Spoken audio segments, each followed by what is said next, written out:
Glória a Deus. Hoje a palavra é uma palavra abençoadora também. Continuamos na nossa série de mensagens das palavras de Jesus na cruz do Calvário, né? E hoje é uma palavra desafiadora para todos nós. E eu gostaria que você que está aí nos assistindo, que você estivesse bem atento, que nessa hora, né, você pudesse estar aí atento, junto aí com seus familiares, porque eu tenho certeza que Deus irá falar ao seu coração. Deus irá abençoar a sua casa nesta hora, através desta palavra abençoadora. Nós sabemos que este é um tempo de reflexão e mudança de vida, um tempo de crescimento espiritual. E nós sabemos que em tempos de crise, de instabilidade e de medo, nós precisamos de paz. E o mais importante, declare junto comigo: Jesus venceu a morte, Ele vive e governa acima da morte. Louvado seja o nome do Senhor. Nas semanas anteriores nós vimos confiando nas palavras de perdão, acreditando nas palavras de esperança, recebendo as palavras de cuidado, entendendo as palavras de adoção. E hoje, outra palavra de Jesus: espere pelas palavras de providência. E qual foi a palavra que Jesus deu de providência? Ele disse assim: tenho sede. Tenho sede. Talvez no primeiro momento você possa pensar assim: mas aonde está a providência? É aí que entra a palavra. Na verdade, querido, experimentando, na verdade, a presença do Senhor, em meio a toda crise, em meio a todo desespero e pânico que muitas pessoas estão, em meio às dores, nós precisamos entender que o nosso Deus é um Deus que provê, é um Deus de providência. Não estamos esperando o que o vírus ou a recessão fará sobre o Brasil. Na verdade, o que nós estamos esperando é o que Deus fará sobre o nosso Brasil nesse tempo de crise, nesse momento de aflição, de angústia, de dor. Depois de cada cena dramática, né, que Jesus Cristo vivenciou na cruz do Calvário, ele chega a um momento aparentemente simples e bem humano. Jesus diz: eu tenho sede, tenho sede. Após a tortura que sofreu, do intenso sangramento, de ter ficado exposto na cruz por horas, com certeza Jesus estava desidratado. E ele então falou: tenho sede. Na verdade, eu creio que essa frase é uma frase a qual todos nós nos identificamos. Todos nós sabemos o que é passar por aflições humanas. Na verdade, mais do que nunca, todos nós brasileiros estamos agora enfrentando e vivenciando essa realidade, né? Passamos por muitas aflições: fome, doença, injúria, dor, medo, decepções, frustrações, entre outras dores físicas e emocionais. Mas deixa eu te dizer algo muito claro e direto: Jesus entende a nossa dor, Jesus entende a nossa necessidade, porque Ele já passou por elas na terra também. Diz a Bíblia em Hebreus 2,14: portanto, visto que os filhos são pessoas de carne e sangue, Ele também participou dessa condição humana, para que por sua morte derrotasse aquele que tem o poder da morte, isto é, o diabo. Hebreus 2,14. Jesus sabe das aflições que nós passamos. Por isso, a quinta palavra de Jesus foi mais do que uma declaração de necessidade física. Essa quinta palavra foi algo mais profundo. No nível espiritual, Jesus estava sedento por retornar às águas vivas da presença do Pai. O que na verdade, a sede que Jesus tinha era muito mais profunda, muito mais do que física. Era a sede de estar na presença do Pai. Isto é algo com o qual também nos identificamos. Vez por outra, desejamos mais e mais de Deus. Na verdade, ao mesmo tempo em que podemos ter sede do que nos falta fisicamente, também temos sede do que nos falta espiritualmente. Você tem sede de quê? De que você tem sede? Cada tipo de aflição que passamos revela uma sede que precisa ser saciada em Jesus Cristo. Ele é a fonte. Por isso que esta quinta palavra de Jesus na cruz do Calvário nos revela algo muito interessante. Nos revela uma questão de uma fonte inesgotável, de satisfação na nossa jornada espiritual. Por isso, essa palavra de Jesus, eu tenho sede, ela nos leva a uma fonte de satisfação. Eu preciso estar satisfeito de algo. Não há aflição ou sede que não possa ser curada e saciada por Jesus. Meu querido, eu não sei qual é a sua sede hoje, mas eu tenho certeza que Jesus Cristo é a fonte que pode saciar, pode satisfazer a sua necessidade, sabe? A sua sede, a sua aflição, em nome de Jesus. Na verdade, vamos pensar em algo aqui. Quando estamos na praia, quando saciamos a nossa sede, em meio à imensidão do mar, nós olhamos aquele mar, trilhões e trilhões de litros de água. Você bebe a água da praia? Claro que não. Por que não? É muita água, mas também é muito salgada. Não sacia a nossa sede. Assim também acontece quando tentamos resolver nossas aflições bebendo águas salgadas, de fontes salgadas. Mesmo que você consiga beber um oceano inteiro, sua sede ainda não será saciada. Vamos imaginar uma cena. Você indo buscar água do mar para matar a sua sede, ou canalizando a água do mar para poder lavar as suas roupas e tomar o seu banho. Inconcebível. Na verdade, né, isso é inconcebível. Mas é assim que muitos estão vivendo sem a presença de Jesus, que na verdade é a nossa fonte eterna de satisfação. Tentar saciar a sua sede espiritual no mundo ou em pessoas é como estar em frente a um oceano com sede. É tentador, mas não vai matar a sua sede, sabe? A sede que você tem de água doce. Então, como que nós podemos entender essa palavra de Jesus de provisão? Como experimentar as palavras de providência de Jesus sobre nossas vidas? Primeira coisa, entenda o propósito da sua sede.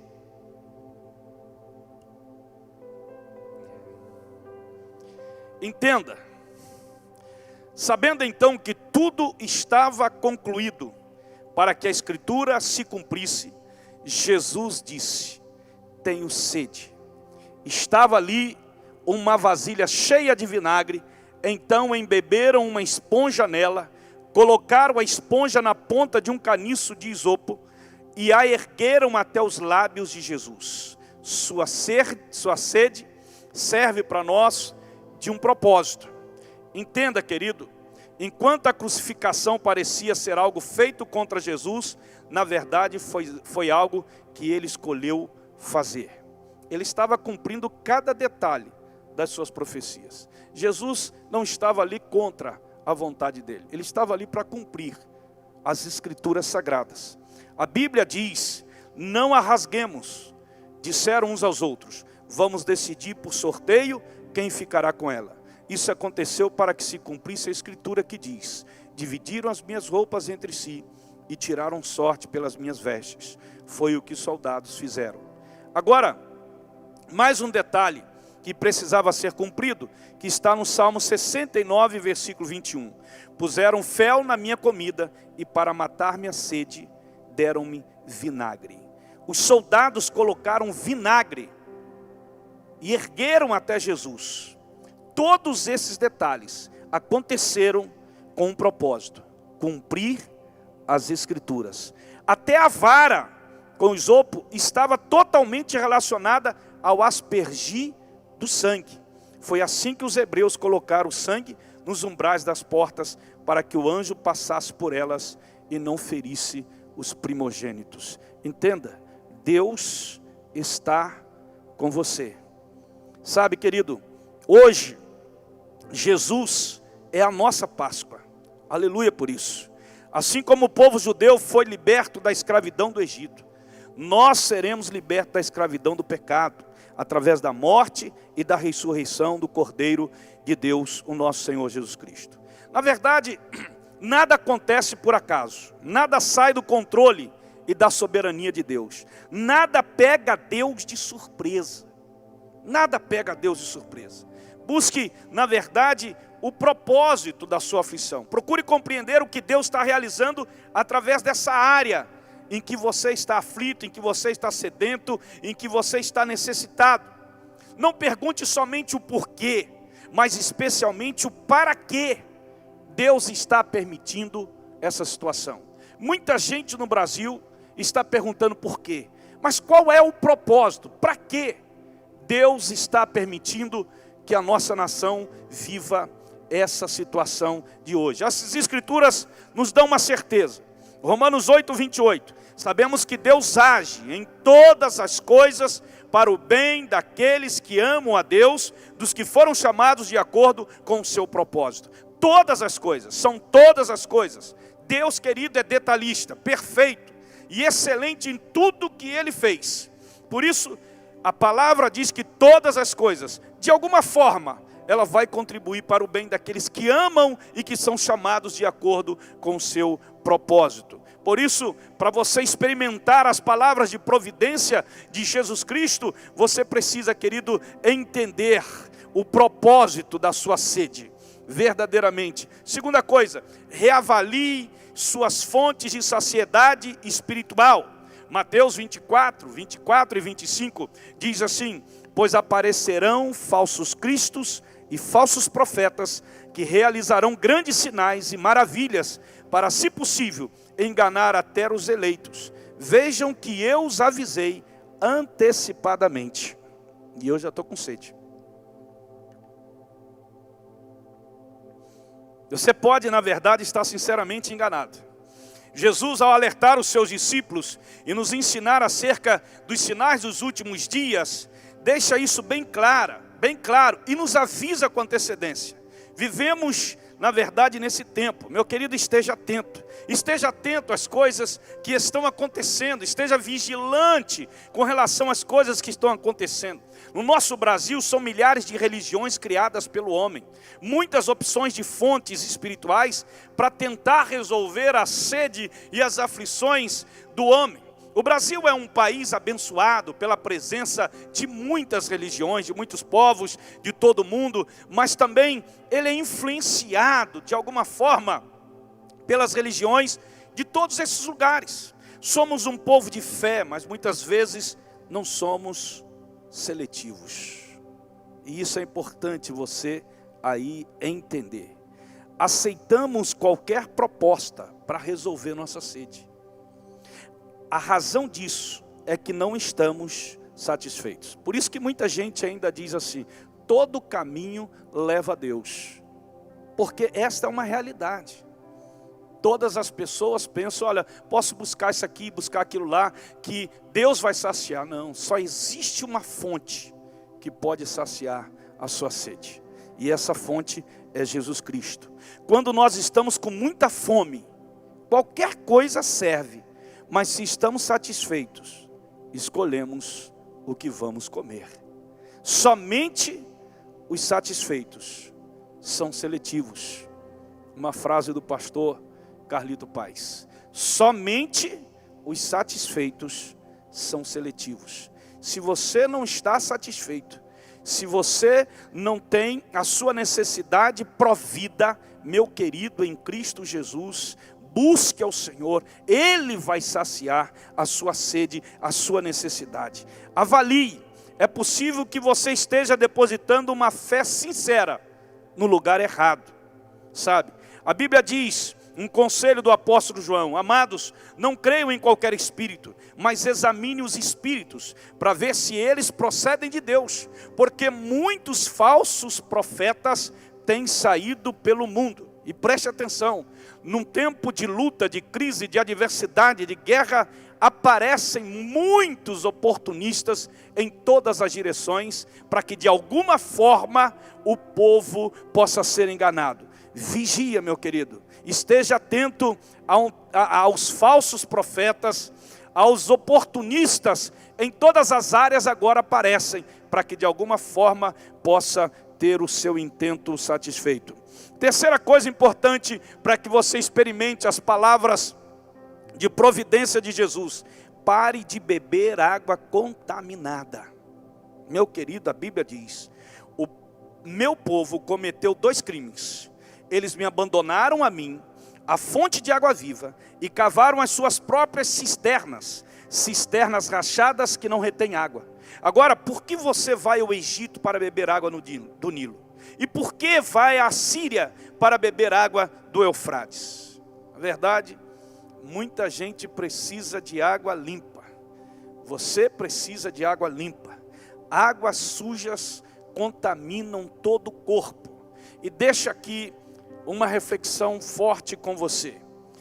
Ao avaliarmos as nossas fontes, com certeza Deus nos mostrará os lugares contaminados onde nós temos servido, onde temos sido servido de uma forma que contamina a nossa vida. Alguns lugares você já sabe que não fazem bem para a sua vida espiritual. Mas se você ainda não tomou uma decisão, chegou a hora. 2 Coríntios 7:1 diz: amados, visto que temos essas promessas, purifiquemo-nos de tudo que contamina o corpo e o espírito, aperfeiçoando a santidade no temor de Deus. Escolha viver limpo. Faça da santidade a prioridade da sua vida. Faça da santidade. A Bíblia diz: esforcem-se para viver em paz com todos e para serem santos, porque sem santidade ninguém verá o Senhor. Essa palavra é forte, mas é necessária. Por quê, pastor? Porque existem muitas fontes de água contaminada e poluída nesse mundo. Preste atenção, preste atenção, preste atenção. Não deixe nada agora distrair a sua atenção. Olha isso: a mentira é água suja no desenvolvimento do seu caráter. A pornografia é água suja no desenvolvimento de uma sexualidade pura. O roubo e a trapaça são águas sujas no desenvolvimento de seu sucesso. O orgulho e a prepotência são águas sujas no desenvolvimento de boas amizades. O orgulho e a prepotência, querido, vou repetir isso, são águas sujas no desenvolvimento de boas amizades. A omissão é água suja no desenvolvimento de uma comunicação saudável. A infidelidade e a traição são águas sujas no desenvolvimento das suas conquistas, de um casamento abençoado, melhor dizendo.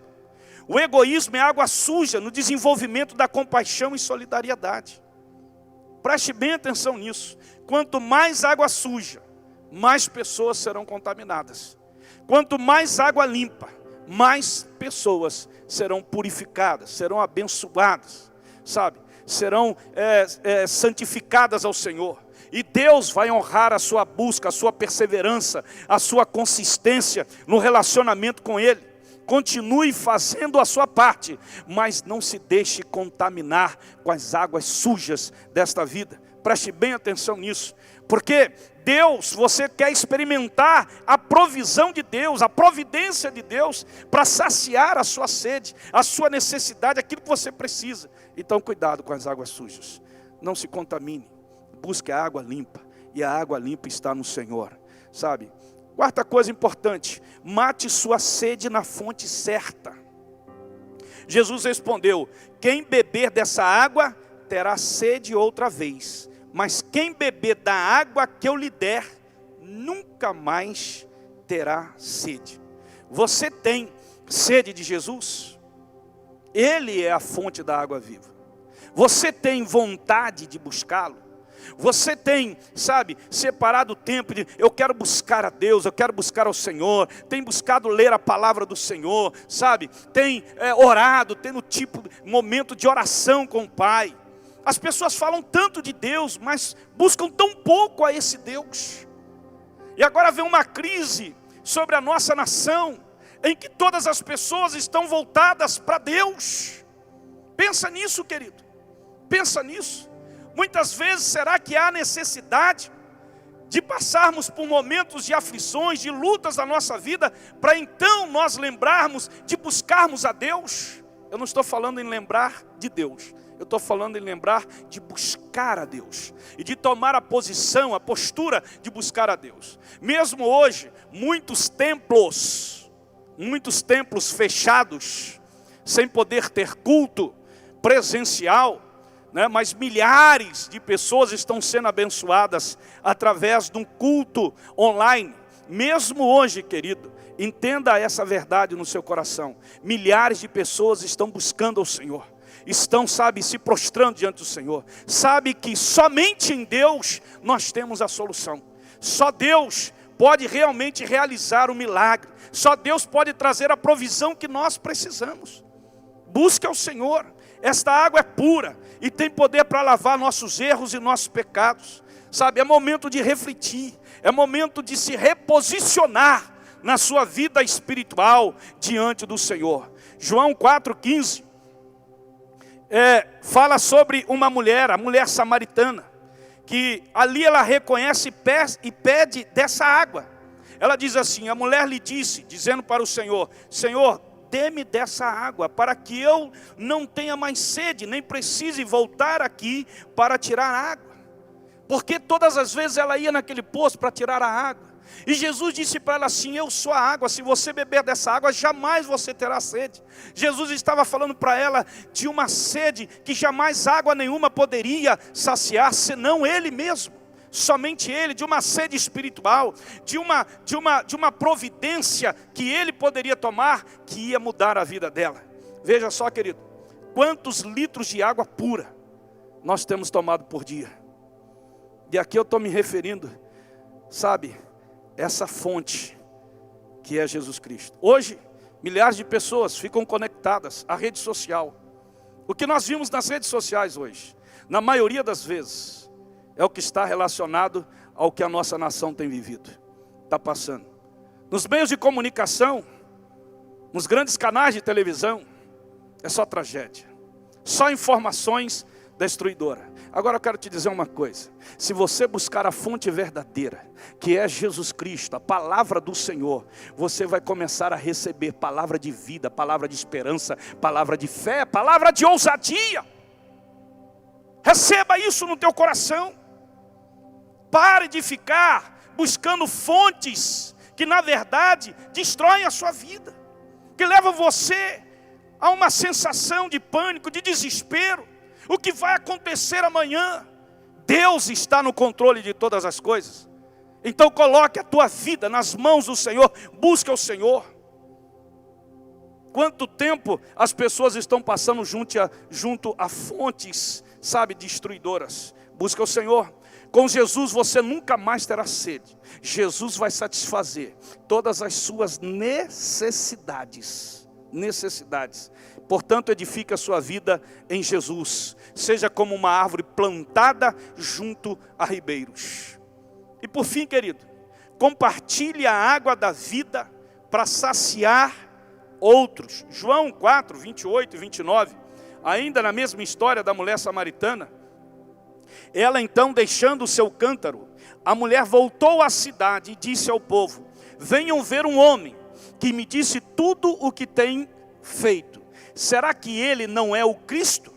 A mulher samaritana não somente reconheceu Jesus como Cristo, ela imediatamente saiu para anunciar ao povo da sua cidade. Esse é o tempo de compartilhar palavras de sabedoria, palavras que vêm de Deus, palavras de bom senso, palavras de equilíbrio, palavras que possam gerar esperança na vida das pessoas. Então, meu querido, esse é o tempo. Jesus não é uma fonte somente para você, Jesus é uma fonte para todos.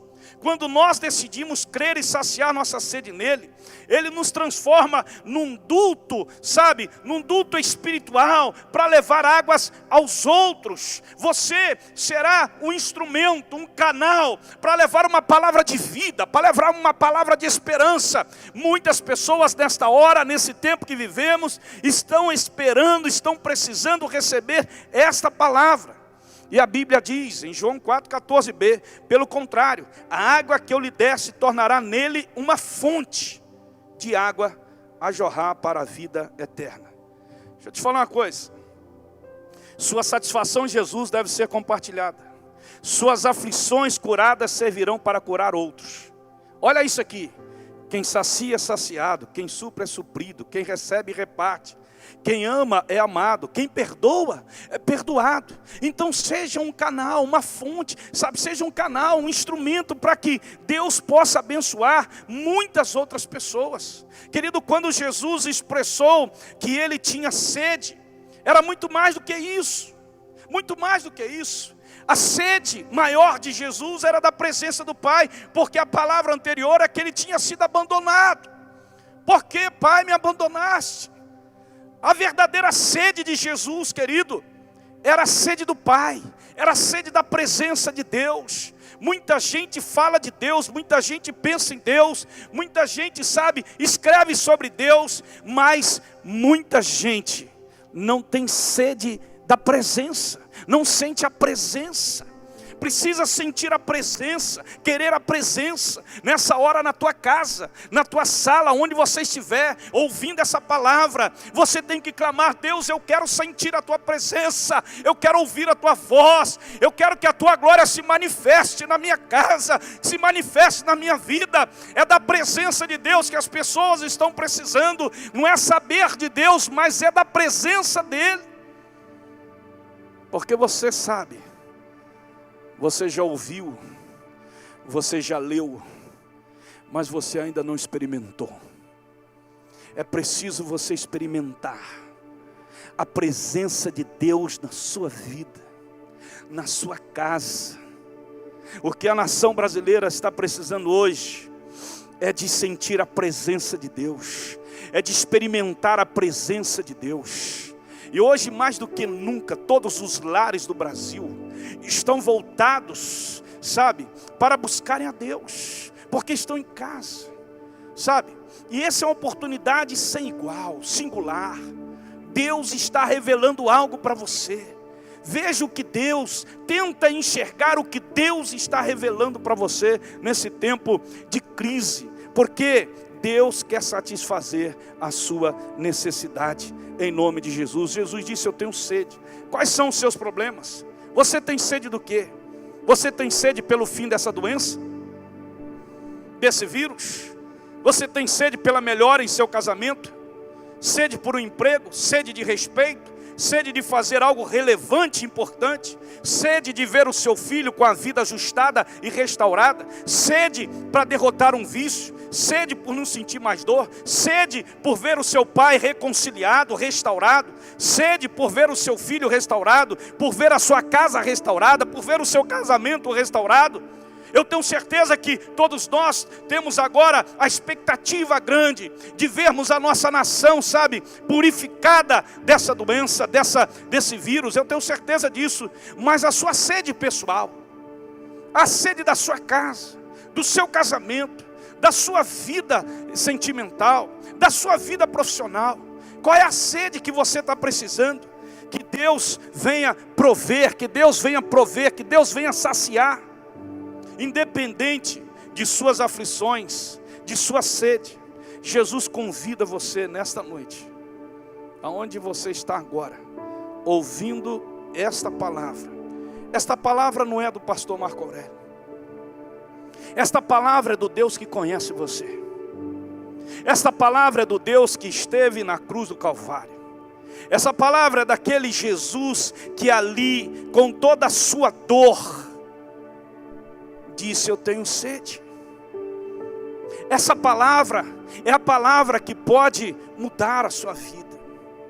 Essa palavra é a palavra que pode transformar a sua casa.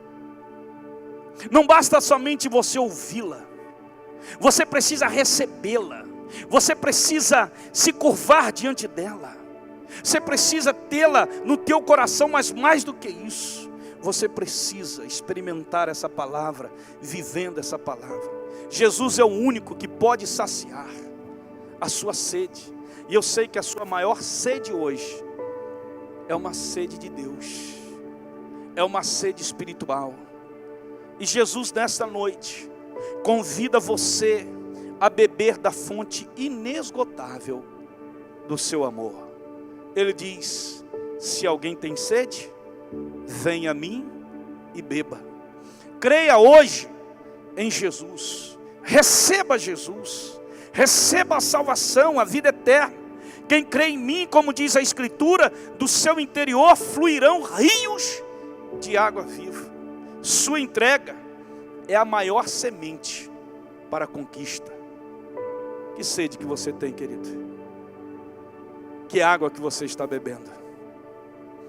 Qual é a fonte que você está buscando nesse tempo de dor, de angústia, de aflição, de medo? Aonde você está buscando a água que pode saciar a sua sede?